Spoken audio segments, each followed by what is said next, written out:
So welcome to today's Greater Life CoffeeCast. And today, as we dive into the pillar of happiness, the reality we must face is that you cannot force a donkey to be a stallion. Now I know we might wish it were true, that something could be different, but we cannot force a donkey to be a stallion. Now, what am I talking about here? I am using a deliberately humorous example to actually highlight, I don't know if serious is the right word, but a real point and something that's deeply personal for me right now. And it was present in many ways in our weekly community call that we have every week, every Sunday with our community members. That across all areas of our life, where we are resisting something, where we are fighting something, where we are not accepting things as they are, we are likely inhibiting our capacity for joy. We are likely inhibiting the results we could be achieving. We are likely inhibiting the connection we could be enjoying. We are likely inhibiting the health we could be experiencing. And so for me, how this has been playing out is, I shared a few weeks back that the relationship I'd been in for 8 months or so had kind of come to an end. And there'd been various on and off bits of it, but finally it was terminal. And the reality is that I have really been finding it difficult to quote unquote move on.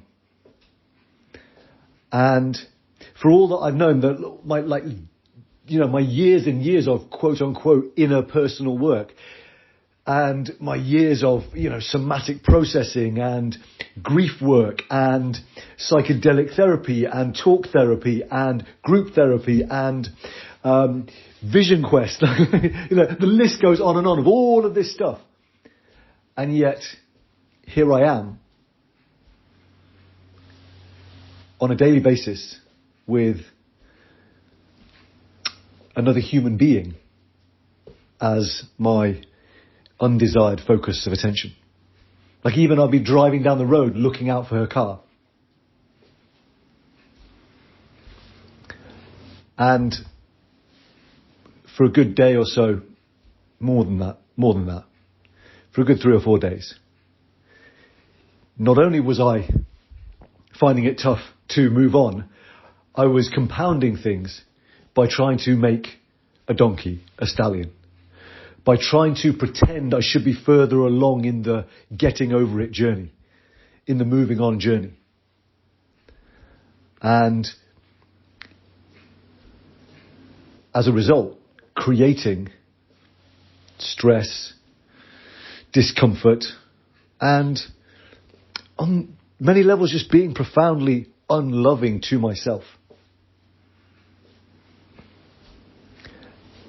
And it took literally 3 instances in the space of 24 hours of different friends or videos popping up for me to get it and be like, oh, wow, I've really been trying to force something to be different instead of just accepting things as they are.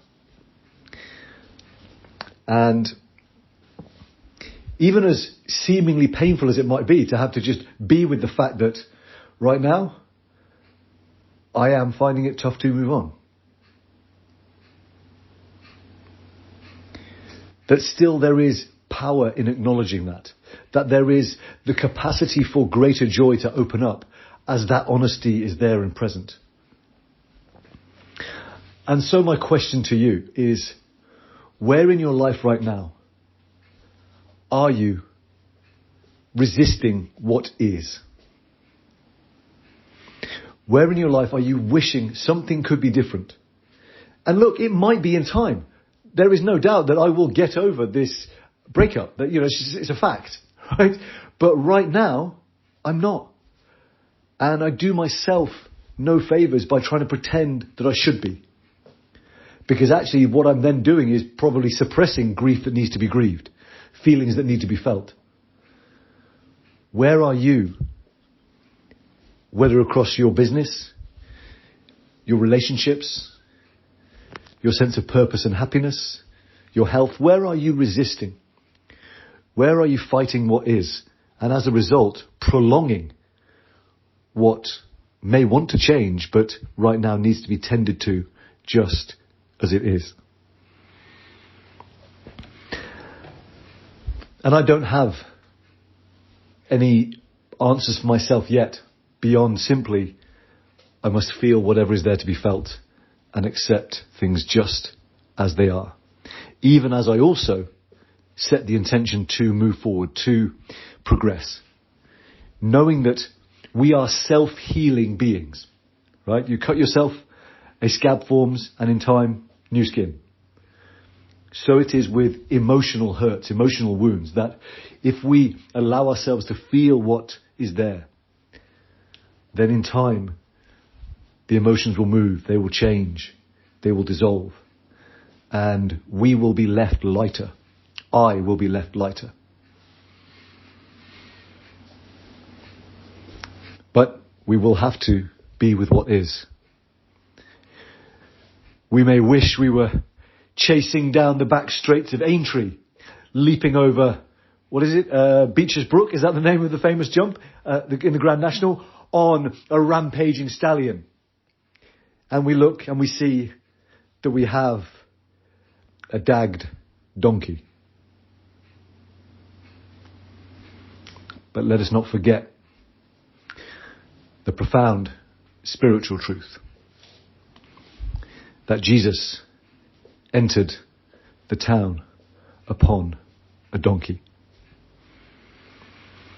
And I don't share that to advocate Christianity at all. I simply share it to remind that sometimes the greatest love, the greatest transformation may be hiding in the place we dare not look nor want to accept. And so, today, I commit to riding my donkey, to feeling what must be felt, to allowing what must be allowed, and to know that as I do that, I take the greatest steps I can today to the greatest joy I am capable of feeling. And my invitation to you is to celebrate whatever your donkey is today. Don't fight it. Don't wish it was a stallion.